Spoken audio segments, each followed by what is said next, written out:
The last few moons had flown in for John. He'd been kept busy with lessons, sparring, and with his work as a page for Jamie.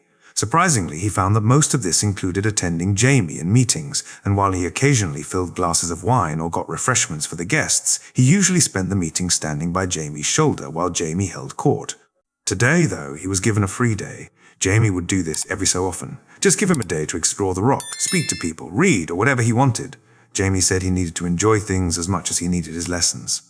The lessons he took were completely different than the ones he had taken in Winterfell. Here he learned about running a castle, about trade. He learned about the houses of the kingdoms and their relationships to each other, and who their bannermen were.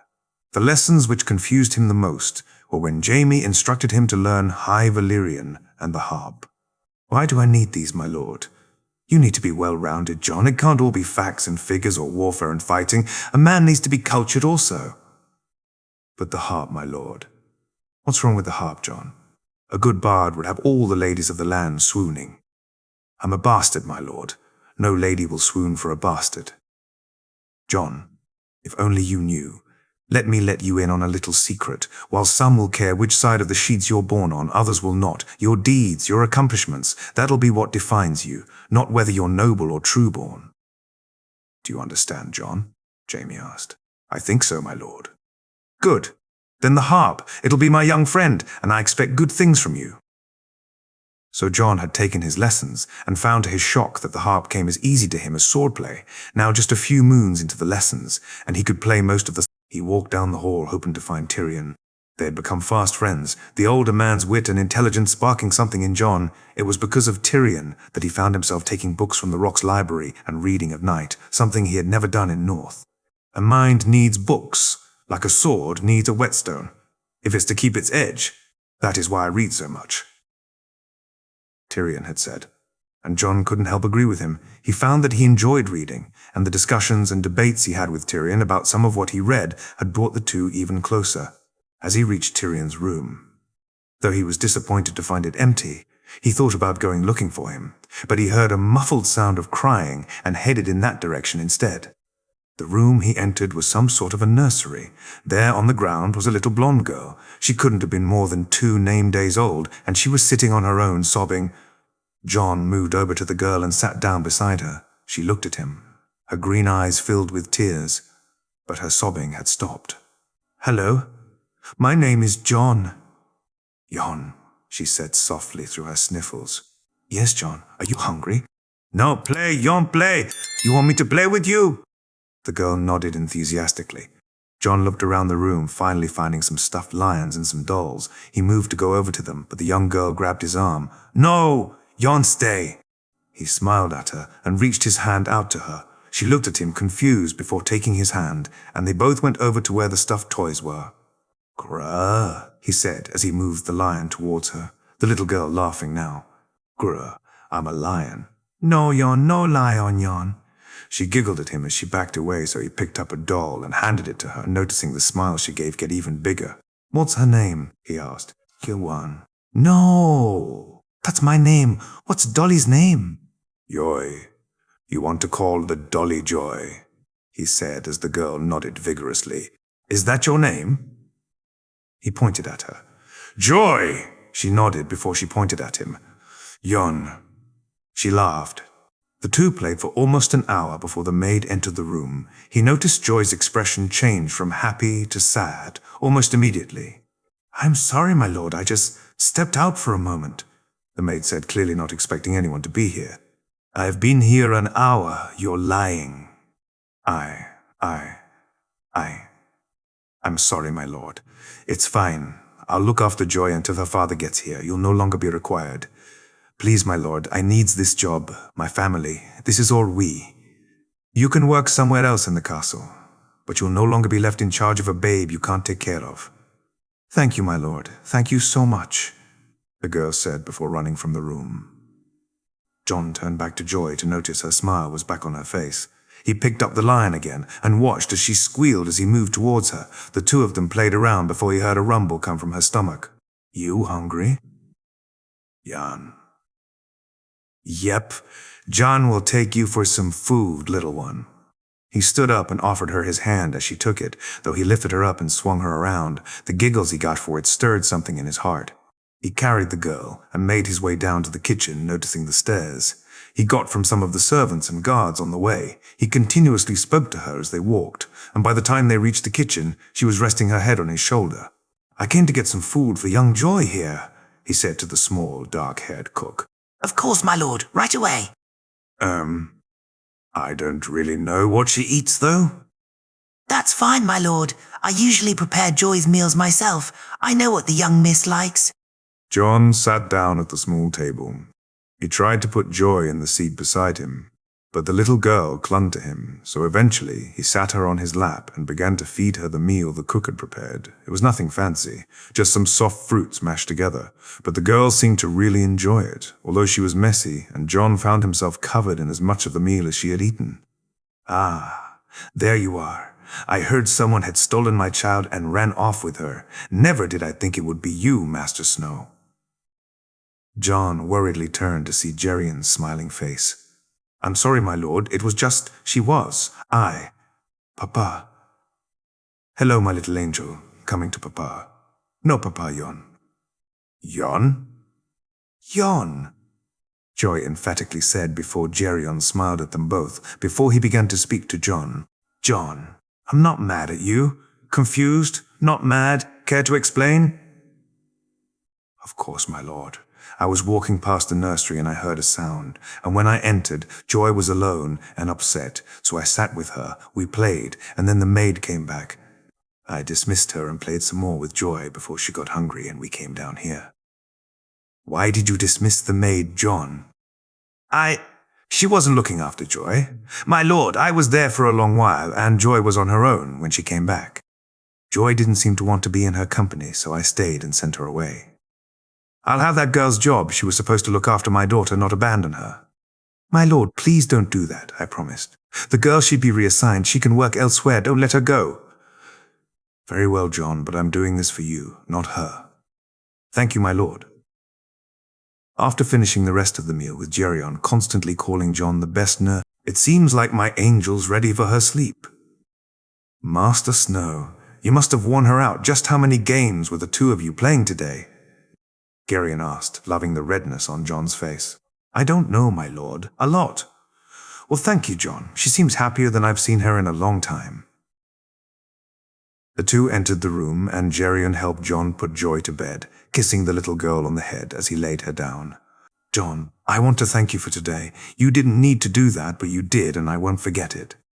"I enjoyed myself, my lord. She's very precious." "Aye, that she is. My lord, if it's no bother, would it be okay if I visited her again?" "John, you don't have to." "No, my lord. I'd like to, if it's oak with you, that is." "Aye, lad, it's more than oak." "Thank you, my lord. Thank you, my lord." "No, lad, thank you. You have no idea what this means to me, but thank you. You have no idea what this means to me, but thank you all the same." John went to sleep tired that night. The little girl had worn him out, but he'd had so much fun. It made him think of his little sister back in Winterfell. Would he have been allowed to spend time with her, or would she, like Sansa, be taken away from him as soon as her mother or the scepter had noticed him? He resolved to spend as much time with Joy as he could. Like him, she was motherless and a bastard, although in her case her father seemed to only want what's best for her. Jaime sat at his desk listening to his uncle tell him about John spending his time with his niece. It reinforced everything he thought about the young man. After the first day Gerion had found him, John had made time to visit Joy daily. He played with her, read to her, took her for her meals. The little girl had even been taken around the castle by John, and the excitement on her face when anyone saw them together was something most people commented on. It had made John a lifelong friend of his uncle, more so because the boy did it not to curry favor, but because it made both his and the girl's days brighter. But they had important things to discuss, and as his uncle finished, they waited for Tyrion, Kevin, and John to arrive. Jaime had never seen the benefit of a page before, but having someone to send for people was something he found very useful, especially when that person was John. The boy was dutiful to a fault. Ask him to do something, and quicker than you could think he'd be off on whatever errand he'd sent him on. How the boy managed to fit as much into his days as he did was an enigma to Jaime. "My lord," John said, entering the room, Tyrion and Kevin beside him. "Uncle, brother, come sit. We have much to discuss. John wine, if you will." "Well, brother, what's so important?" Indeed, my lord, I was just getting ready to ride to Lannisport, Kevin quickly added. Jaime had made Kevin overseer of Lannisport. It wasn't the equivalent of being Castellan of Casterly Rock, if anything. His uncle had more duties and responsibility. He had originally planned to leave Kevin as he was and have Tyrion oversee Lannisport. But if Tyrion was to be lord one day, then he needed to run the rock. After Jon poured the wine, he retreated behind Jaime, standing in his usual place at his right shoulder. Kevin, especially, had disagreed with this. But Jaime had held firm. This was how it would be, and he'd accept no arguments otherwise. Gentlemen, I intend for a tourney to be held in Lannisport in 4 moons' time, the largest tournament that we've ever held. A tournament? What's the damn use of a tournament? Kevin asked, irritation clear in his voice. This particular one is important. It's in memory of my father, Jaime said, noticing Kevin's expression immediately change. Oh, of course. I'll begin preparations immediately. We should endeavor to make sure everyone important attends. The king, the queen, all the lord paramounts, and the members of the great houses. It's what my brother deserves. Of course, uncle. We'll need to spend a lot of money on this, both in prizes and in making sure it's the spectacle it needs to be, Jaime said before looking to Tyrion. Well, it wouldn't be a Lannister tournament without lots of gold now, would it? Tyrion said, before Geryon interjected. You know you won't be able to compete, my lord. I know, uncle, I'm the host, but that's fine. My page will be competing for me. What? Jon said in a shocked voice from behind him. Oh, it's not like that. Jon, I intend to have a squires and pages tournament as part of the festivities, under 12s in a series of one-on-one duels. My lord, the boy is only 7 name days, his uncle Kevin said. And he already beats most of our young recruits, Kevin, Geryon said, a smile on his face. He watched as Jon stood there, the look on his face changing from shock to something else. He saw the pride that his uncle's words had instilled in him, but that was quickly replaced by a look of determination. Very well then, you all will meet to work together on this, Jaime said before dismissing the others. Jon, a word please. Yes, my lord. This tournament is a big opportunity, Jon. You have 4 moons to train hard. I have faith in you, lad. But you'll be up against older boys, so there's no pressure on you. Just do your best, that's all I ask. I will, my lord. You can be certain of that. Lannisport, a few weeks later. As Tyrion looked out at the ground for the upcoming tournament, he felt a sense of pride. Jaime had practically given him full reign of the preparations, and he promised he wouldn't disappoint. He had brought Jon and a small escort with him to oversee the work. The tilt yard and the pavilions were both coming along really well, which only left the dueling arena to be completed. The idea behind it was a strange one to Tyrion. Usually there were melees. But Jaime had insisted on a separate space for duels. His brother was particularly excited for the squire duel that Jon would compete in. Tyrion had to admit the boy had talent, but to compete against older squires and wannabe knights was a bit too much to expect from a 7-name-day-old boy, even if Jaime had restricted it to 12 name days or below. But his brother insisted, and Tyrion could sense how important it was to him. So he drew up plans, and the arena itself would allow for an uninterrupted views down to the dueling square in the center.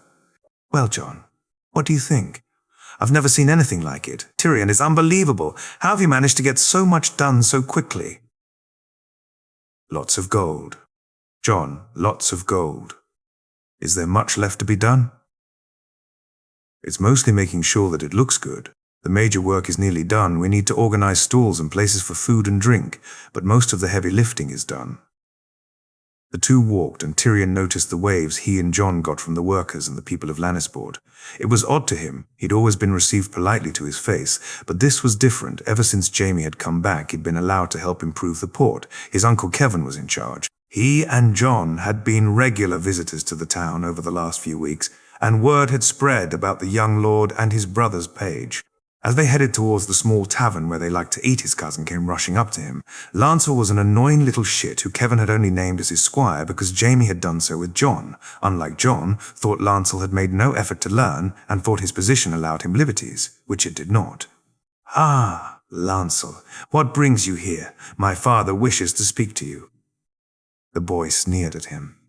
Well, it'll have to wait. My companions and I were just about to eat. Isn't that right, Jon? Perhaps we can meet with Lord Kevin first, my lord? At least the bastard knows his place, Lancel mockingly said. Careful, Lancel. Remember what my brother did to the last squire who spoke out of turn. Tyrion watched as the boys shuddered. An unlucky squire had been heard calling Jon and Joy bastards when they were walking around the castle. When Jaime heard, he personally took the boy outside for a spar. It was brutal, and since then no one had the nerve to speak that way where it could be overheard. "Whatever, imp," the sneering boy said before leaving. "What an idiot," Jon said as they walked into the tavern. After finishing their meal and after Jon paid for the meal of a couple of very grateful workers, they left and headed to Kevin's offices in the trade district of Lannisport. Tyrion was looking forward to getting back to the Rock, so hoped whatever his uncle wanted him for wasn't too time-consuming. The building that housed the Lannister offices was, as expected, large and imposing. His uncle's office itself was on the ground floor, which Tyrion was grateful for. They entered the building and made their way to the office. The guard knocked, and his uncle bid them enter, as usual. His uncle frowned, seeing Jon with him, but Jaime wouldn't accept him being sent away from meetings if he was around, and Tyrion felt likewise. He sat down, and Jon nodded to his uncle before moving to the wine and pouring Tyrion a glass. He then moved and stood over Tyrion's right shoulder, exactly as he always did with Jaime. "So, uncle, to what do I owe the pleasure?" "It's this damned tournament, Tyrion. Do you have any idea how much this is costing?" "I know exactly, uncle. Without prize money, we've spent 93,000 gold dragons. Jaime intends to spend another 150, sound in prizes and refreshments, so by the time we're finished, this will cost near enough 300,000. "Exactly. Tyrion almost 300 gold dragons for a damned tournament." "It's not a simple tournament, though, is it, uncle? It's father's memorial. My brother would never have approved these building works Jaime insists on." "No. Perhaps not, but Jaime is lord now, and his word is law." "No! You read it, Jon!" The boy looked at him, and Tyrion nodded. "Armor sales, 25,000. Horse rentals and stabling, 30,000. Port taxes, 55W0. License fees, 75W0. Nighttime entertainment, 50,000. Gambling and sundries, 50,000. Miscellaneous, 75,000, giving a grand total of 360,000 gold dragons. Miscellaneous, licenses, gambling, and nighttime activities, which are what exactly, by the way?" "I think young Jon her means brothels, uncle," Tyrion said, trying to keep from laughing both at the embarrassment of Jon's face and the annoyance on his uncle's. "How do we make money from brothels?" his uncle asked. "We charge them a business fee, the same as we do any other business in Lannisport. They're eager to pay it, since we'll ensure, like any other business they're offered, the same protections. You will turn Lannisport into a refuge for whoremongers." "Uncle, that's exactly what a tournament is. Now, if that's all myself and my companions are keen to return to the Rock." "Yes, very well. I'll have Lancel show you out." "No, it's fine, uncle. We know the way. Come on." "Jon, let's go. I'm sure my cousin awaits the return of her favorite storyteller." Cersei sat in her wheelhouse, Joffrey sitting opposite. They had been traveling along the Gold Road for weeks, and she was tired of sleeping in the wheelhouse. But when asked to share the king's tents, she had said they weren't good enough for a queen, let alone a lioness like her.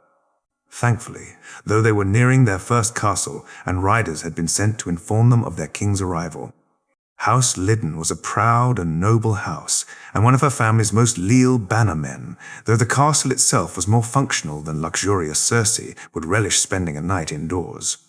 "My queen, we shall need to leave the wheelhouse to enter Deepden," Sir Barristan said as he knocked on the door. "Surely not. Sir Barristan, how are we to get there?" "We need to ride off the Gold Road, my queen. The king's given orders to have your horse prepared."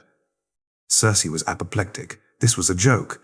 What kind of savages didn't build their roads up to allow a wheelhouse to use it? Now she was expected to arrive by horse. Where was her litter? Was it not brought with them? Robert would hear of this, the indignity of it.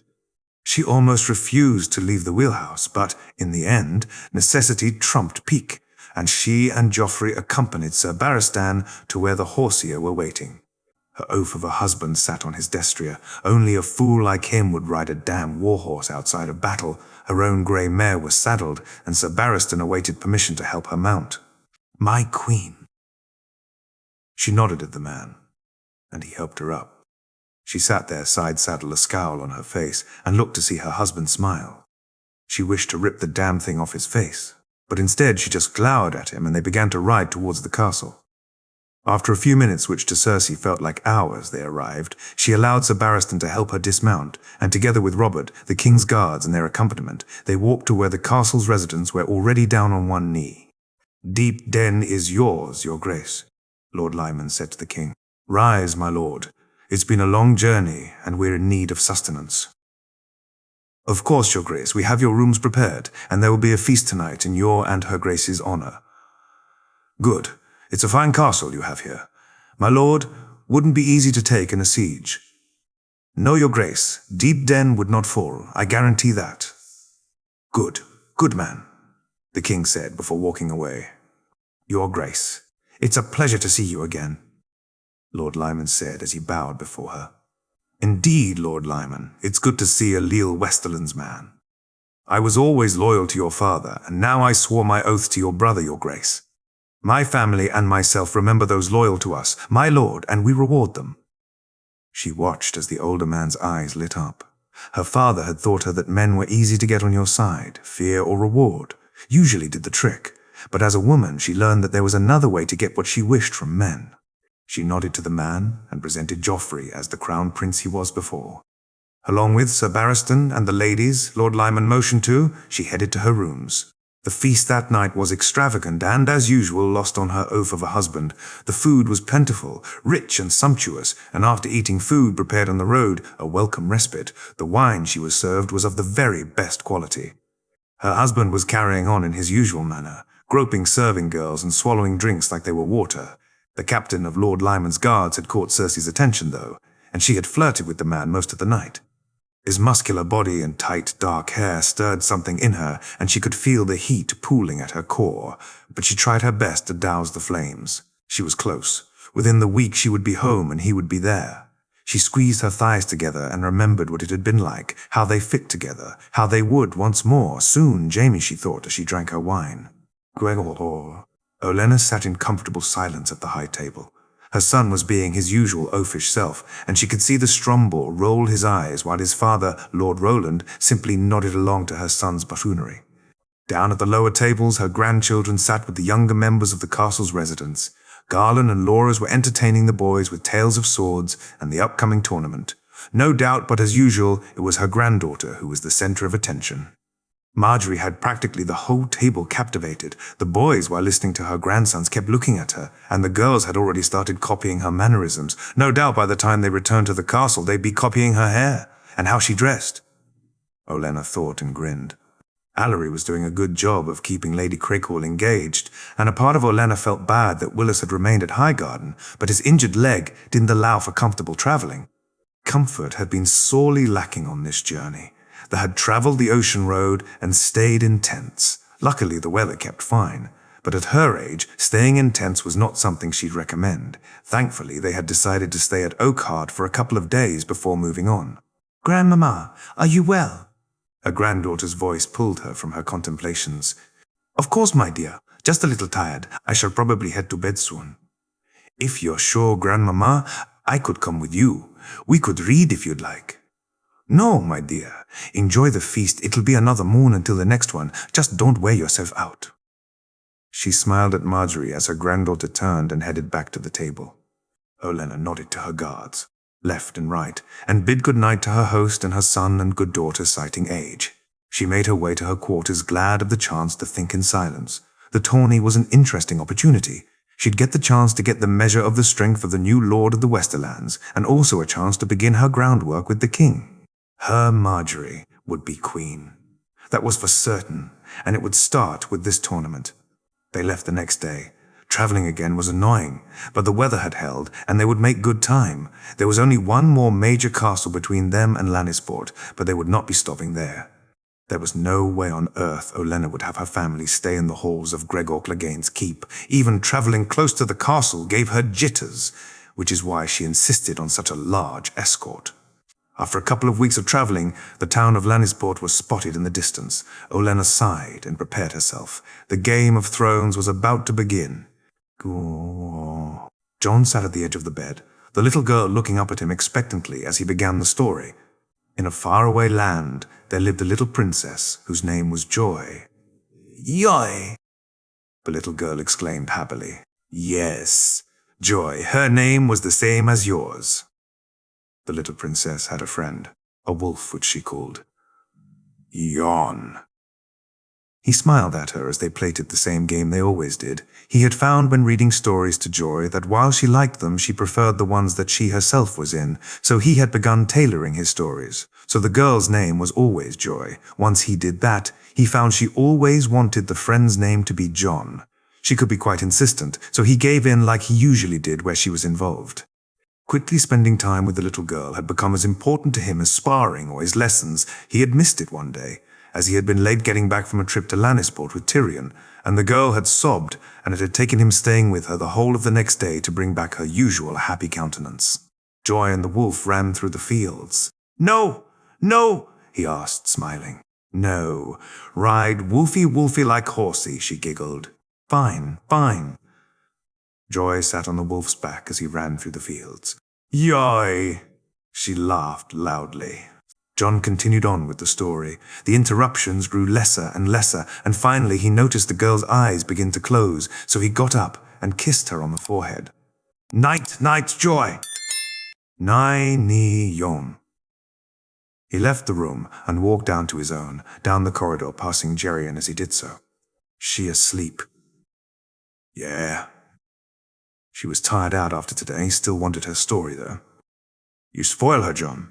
She deserves to be spoiled." "Aye, lad, that she does. Good night, Jerian." "You too, John." He entered his room. The tiredness hit him as soon as he sat down on the bed. Luckily, his duties would lessen over the next week with the tournament starting. Jaime wanted him to concentrate on that, so he wouldn't need to attend him as much, although would still be expected to do so formally. He looked to the training sword which leaned against the wall. Jaime had ordered it to specific requirements, and just looking at it confused John as much as it had when he'd handed it to him. The blade was more slender than normal. The hilt had been made to fit his hand. The measurements precise, and the comfort of holding it made it almost feel like an extension of his arm, swinging the blade. John noticed how much quicker it cut. Thorough the air. His swings were faster and his parries quicker when using it. His initial doubts had faded, and he looked forward to see how it would stack up when used in the duels. He took his clothes off and got into bed. Tomorrow was an important day, and he needed to be up early. Sure, he had met the king before, but tomorrow he'd be meeting the queen.